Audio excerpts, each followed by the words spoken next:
अक्सर लोगों के सामने ये दुविधा आती है। गीता पढ़ना चाहते हैं पर श्री कृष्ण की इस सीख पर अमल नहीं कर पाते हैं। श्रीमद् भागवत गीता के हमारे जीवन में अनेकों महत्व हैं। गीता के इस अद्भुत ज्ञान को बेहतर तरीके से समझना चाहते हैं तो कृपया हेडफोन लगा लें।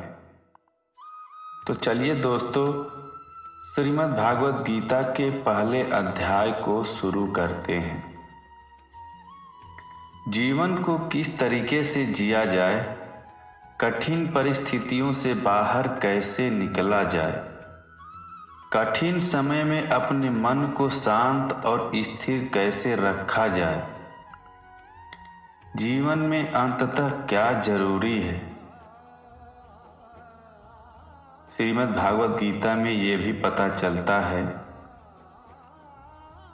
कि क्या सही है क्या गलत है, हमारा उद्देश्य क्या है, आदि की प्रेरणा मिलती है।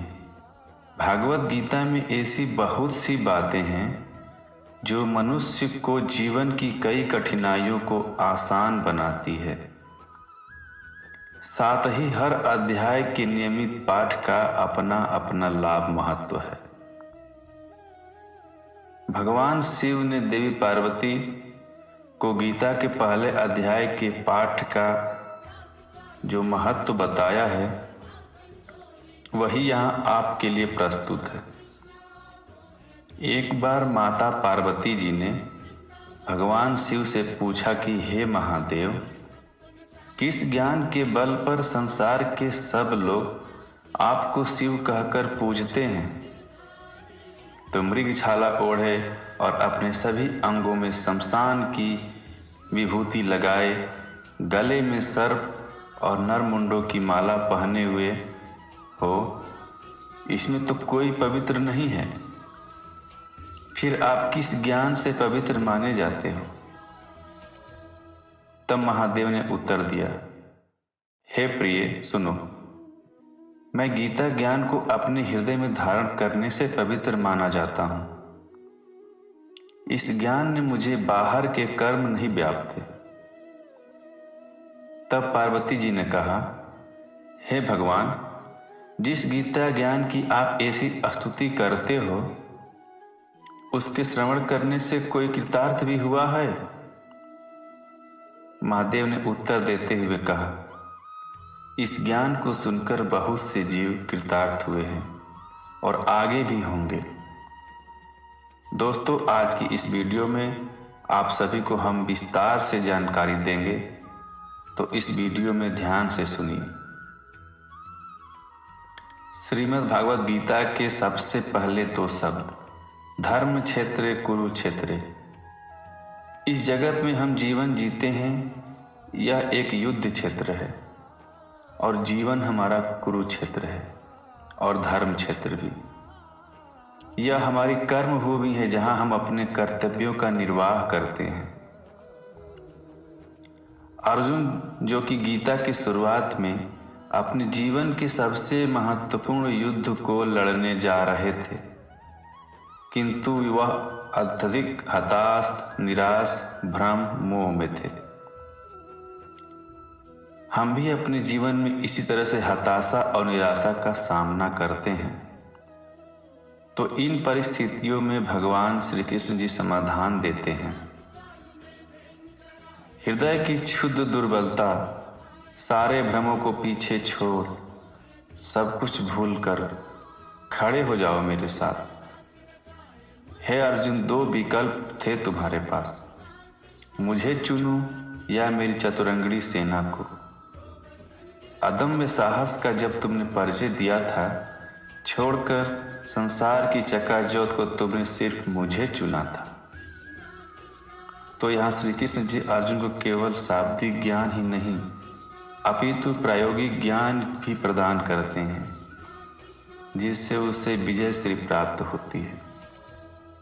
तो यही शुरुआती दो शब्द हमें भी अपने जीवन के लिए गूढ़ प्रेरणा और दिशा प्रदान कर रहे हैं। यदि हमें अपने जीवन संग्राम में विजय श्री को प्राप्त करना है तो आगे बढ़ें पूर्णत्व की ओर ब्रह्म ज्ञान के लिए अपने कदमों को बढ़ाएं, फिर निश्चित ही हमारी जीत होगी।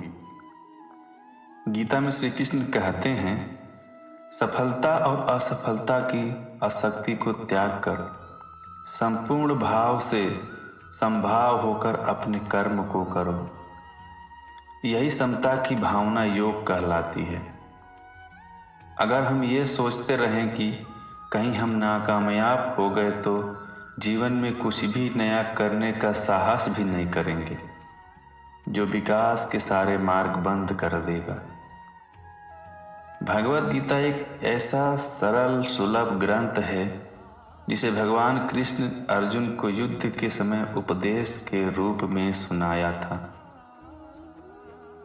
क्योंकि अपने सभी बंधु बांधवों को सामने खड़े देखकर अर्जुन हताश, निराश और बेहद दुखी हो गए थे। तब भगवान कृष्ण ने अर्जुन के भीतर गीता जागृत की। केवल कर्म पर ही तुम्हारा अधिकार है, लेकिन कर्म के फलों पर तुम्हारा अधिकार नहीं है। इसलिए सिर्फ फल पाने की इच्छा से कर्म मत करो और ना ही कर्म करने में तुम्हारी आसक्ति निहित होनी चाहिए। श्री कृष्ण ने धनुधर अर्जुन को यह उपदेश कुरुक्षेत्र के मैदान में उस वक्त दिया था जब अर्जुन युद्ध क्षेत्र में अपने बंधु बांधवों को देखकर अपने कर्म से विमुख हो गए थे। श्री कृष्ण के उपदेश के बाद अर्जुन अपना कर्तव्य समझ सके।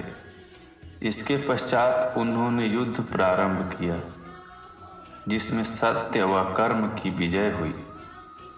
दोस्तों, श्रीमद् भागवत गीता के इस प्रथम अध्याय से हमें ये शिक्षा मिलती है कि मनुष्य को स्वयं पर विश्वास करना चाहिए, क्योंकि ऐसा करने से मनुष्य सफलता जरूर प्राप्त करता है। यह उपदेश आज के समय में उतना ही सार्थक है। श्रीमद् भागवत गीता भगवान श्री कृष्ण की समस्त मानवता को दी हुई एक अनमोल भेंट है। महाभारत की महागाथा का ये एक अंश मात्र नहीं है मित्रों। यह एक ऐसी वाणी है जो आप अपने जीवन के किसी भी पायदान पर हो, तब भी समय को अलग रख के आपको हर परिस्थितियों का सामना करने में मदद करेगी। महाभारत का युद्ध मनुष्य को अपने जीवन में लड़ना है। जब तक नहीं लड़ोगे तब तक मुक्त नहीं हो पाओगे।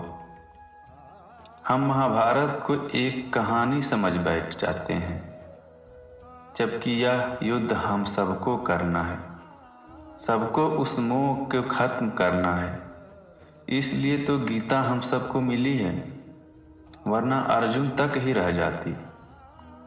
अगर कोई अपने धर्म से उठकर इस गीता रूपी ज्ञान को पढ़े तो उसे हर समस्या का समाधान मिल जाएगा।